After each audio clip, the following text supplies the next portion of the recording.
मांडा, मांडा उत्तर में क्या था? मांडा। किस नदी के तट पर? चेनाब नदी के तट पर। आई मांडा था कहाँ?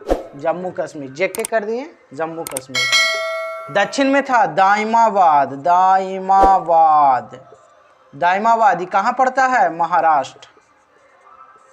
दाइमाबाद ये कहाँ पड़ता है? महाराष्ट्र में। और किस नदी के तट पर था? परवरा नदी, परवरा नदी के तट पर था दाइमाबाद। पूरब में था आलमगीरपुर, आलमगीरपुर, आलमगीरपुर। और किस नदी के तट पर था? हिंडन नदी, हिंडन नदी। ये पड़ता है कहाँ? किस राज्य में है? तो उत्तर प्रदेश में है, उत्तर प्रदेश में है। फिर उसके बाद सूतकांगेन डोर, पश्चिम में था सूतकांगेन डोर। ये किस नदी पर है? दास्क नदी पर है, दास्क नदी पर है। और ये कहाँ पड़ता है?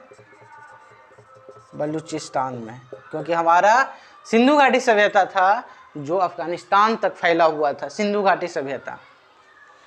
इसमें उत्तर से दक्षिण लंबाई कहता है 1100 किलोमीटर। एनसीईआरटी का बुक में देखिएगा 1400 किलोमीटर। और पूरब से पश्चिम 1600 किलोमीटर, 1600 किलोमीटर था।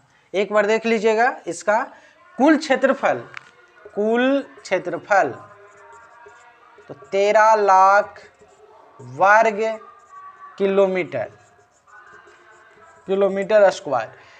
इसका कुल क्षेत्रफल था 13 लाख वर्ग किलोमीटर स्क्वायर था। ये था आयताकार था, इस तरह से था, ऐसे फैला हुआ था। पूरब से पश्चिम 1600 किलोमीटर, उत्तर से दक्षिण 1100 किलोमीटर। उत्तर में क्या था? मांडा, किस नदी पर? चेनाब नदी पर। दक्षिण में था दाइमाबाद, परवरा नदी के तट पर। कहाँ पड़ता है? महाराष्ट्र में।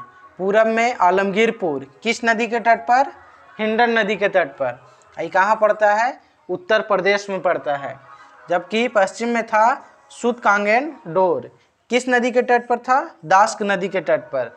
ये पड़ता है कहाँ? बलूचिस्तान में, बलूचिस्तान में। आगे क्वेश्चन इसमें और देखेंगे, इसको एक बार देख लीजिए। स्क्रीनशॉट मारना है तो मार सकते हैं इसको।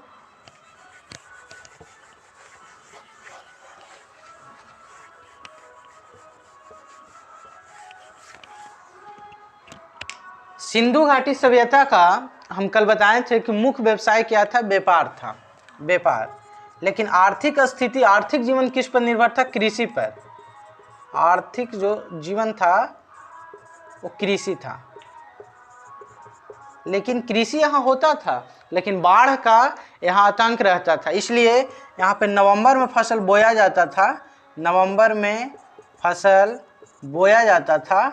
और अप्रैल में क्या कर लिया जाता था? काटा जाता था, अप्रैल में काटा जाता था। यहाँ जो व्यापार होता था, कल बताए थे कि मेसोपोटामिया मिस्र सीरिया से होता था। क्वेश्चन आएगा कि मेसोपोटामिया किस नदी का देन है? तो दजला फुरात, दजला फुरात नदी, दजला फुरात। जैसे मिस्र की सभ्यता, मिस्र की सभ्यता, तब क्या हो जाएगा? नील नदी का देन कहा जाता है, नील नदी का देन कहा जाता था, नील नदी का देन कहा जाता था। हम लोग सिंधु घाटी सभ्यता में करीब करीब क्वेश्चन कुछ रिलेटेड उसमें किए हैं। सिंधु घाटी सभ्यता अभी बहुत बड़ा है, इसमें और क्लास इसमें चलेगा।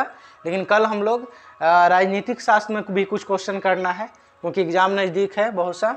तो आप इसको देख लीजिए कि आर्थिक जीवन जो था कृषि पर आधारित था, और नवंबर में फसल बोया जाता था, अप्रैल में काट लिया जाता था। अप्रैल में क्योंकि फिर बाढ़ आ जाता था तो फसल बर्बाद हो जाता था, तो इसलिए काट लिया जाता था। और मेसोपोटामिया किस नदी के तट पर है? दजला फुरात। या मेसोपोटामिया सभ्यता का जन्म हुआ था दजला फुरात नदी के तट पर। जो आयात और निर्यात होता था वो किस बंदरगाह से होता था? लोथल बंदरगाह। ये पड़ता है कहाँ? गुजरात। जैसे लोथल किस नदी के तट पर है? भोगवा नदी, भोगवा नदी।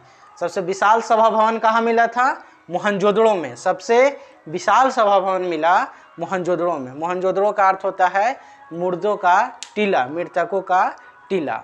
और 37 नामक कब्रिस्तान मिला था हड़प्पा में, मिला था हड़प्पा में। आज के लिए सिंधु घाटी सभ्यता का क्लास यहाँ तक हम स्टॉपेज करते हैं। कल फिर हम नया वीडियो के साथ मिलेंगे, कल न्यू क्लास के साथ मिलेंगे और कल का टॉपिक राजनीतिक शास्त्र रहेगा। तब तक के लिए धन्यवाद।